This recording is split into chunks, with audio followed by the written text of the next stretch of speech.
ओम साई राम भक्तों, शुभ गुरुवार। बाबा के चरणों में सशत नमन।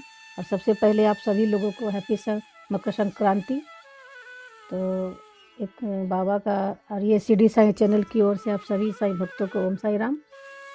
बाबा का एक छोटा सा सीडी डायरी का एक परिचय है जो हम आपको पढ़ के सुनाते हैं। तो सीडी में श्री साई सगुण रूप को देखने का अनेक भक्तों को सौभाग्य मिला। इसमें से एक अमरावती के सुप्रसिद्ध वकील श्री गणेश श्री कृष्ण खापर्डे थे, जो उन दिनों देश की राजनीतिक में भी सक्रिय थे। श्री खापर्डे सन 1910 से लेकर 1918 में बाबा की महासमाधि पर्यंत 5 बार शिरडी गए और बाबा के निर्देश के अनुसार कुछ दिनों से लेकर कुछ महीनों की अवधि तक उनके प्रत्यक्ष संपर्क में शिरडी में रहे। श्री खापर्डे नियम से दैनिक डायरी लिखते थे, इसीलिए शिरडी में रहते हुए उन्होंने अपनी दैनिक डायरी जो दर्ज किया वह ऐतिहासिक रूप से अत्यंत महत्वपूर्ण है।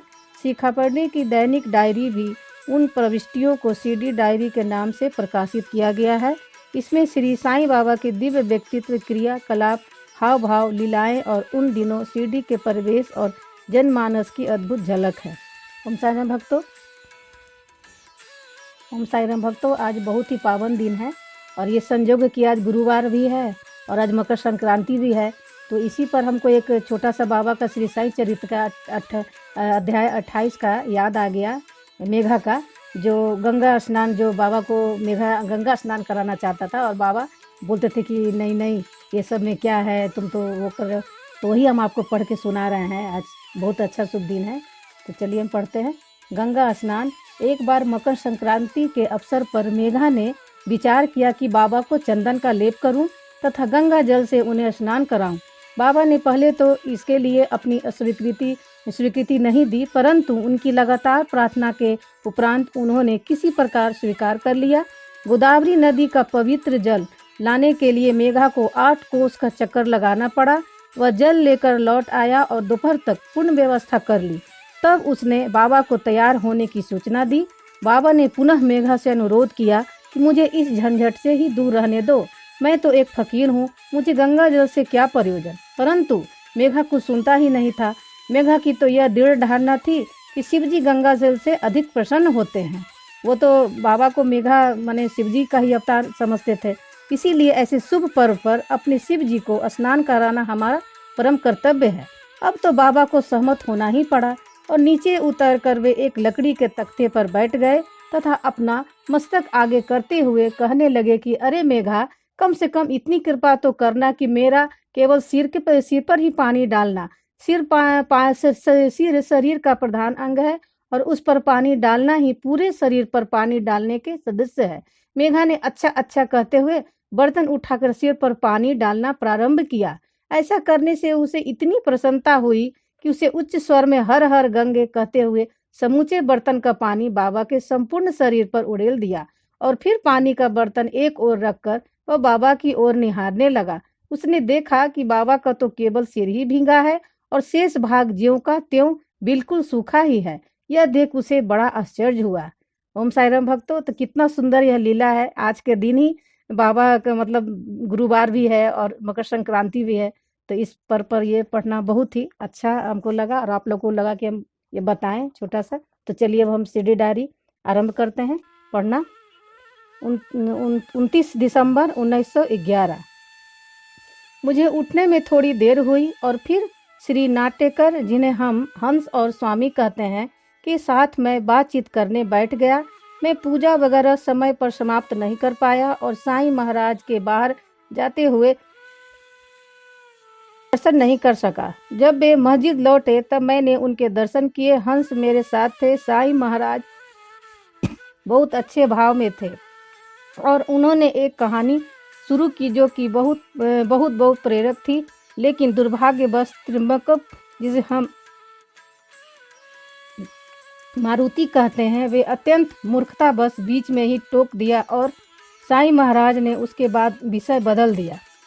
उन्होंने कहा कि एक नौजवान था जो भूखा था और वह लगभग हर लिहाज से जरूरतमंद था। वह नौजवान अपनी इधर उधर घूमने के बाद साईं साहब के पिता के घर गया और जहां उसका बहुत अच्छी तरह सत्कार हुआ और उसे जो भी चाहिए था वह दिया गया। लड़के ने वहाँ कुछ समय बिताया, मोटा हो गया, कुछ चीज़ें जमा कर ली, गहने चुराए और इन सब का एक बंडल बनाकर जहाँ से आया था वहीं लौट जाना चाहा। वास्तव में वह साईं साहब के पिता के घर में ही पैदा हुआ था और वहीं का था, लेकिन इस बात को नहीं जानता था कि इस लड़के ने बंडल गली के कोने में डाल दिया। लेकिन इससे पहले कि वह बाहर निकले देख लिया कि इसीलिए उसे देर करनी पड़ी। इस बीच में चोर उसके बंडल से गहने ले गए। ठीक निकलने से पहले उसने उन्हें गायब पाया, इसीलिए वह घर में ही रुक गया और कुछ और गहने इकट्ठे किए और फिर चल पड़ा। लेकिन रास्ते में लोगों ने उसे उन चीज़ों को चुराने के संदेह में कैद कर लिया। इस मोड़ पर आकर कहानी का विषय बदल गया और वह अचानक ही रुक गई। मध्याह्न आरती से लौटने के बाद मैंने हंस से मेरे साथ भोजन लेने का आग्रह किया और उसने मेरा निमंत्रण स्वीकार कर लिया। वह सीधा साधा बहुत ही भला आदमी है और खाना खाने के बाद उसने हमें हिमालय में अपने भ्रमण के बारे में बताया।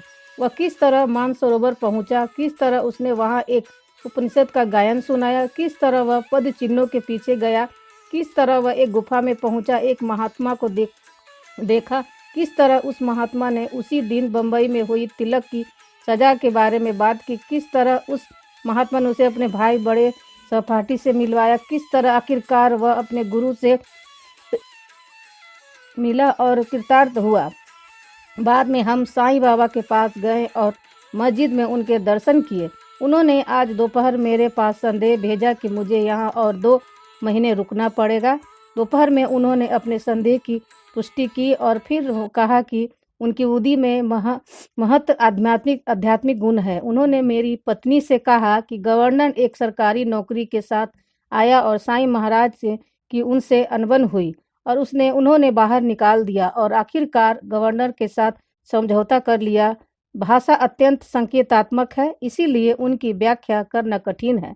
शाम को हम सेज आरती में उपस्थित हुए और उसके बाद भीष्म के भजन और दीक्षित की रामायण हुई। ओम साई राम भक्तों, अगर हमसे कुछ भूले होगा तो क्षमा करिएगा। और आप सभी को फिर से दोबारा मैं कहती हूँ मकर संक्रांति की शुभकामना। आप सभी लोग खूब जीवन में तरक्की करें और आज का दिन दान पुण्य करें जो आपसे संभव हो सके। आज तो दान का ही महत्व है, तो आपसे जो वन पड़ता है किसी अपने को मतलब जो भी हो पड़े खिलाइए गरीब लोग को और दान पुण्य करिए और बाबा का आशीर्वाद का सौभागी बनिए। ओम साई राम।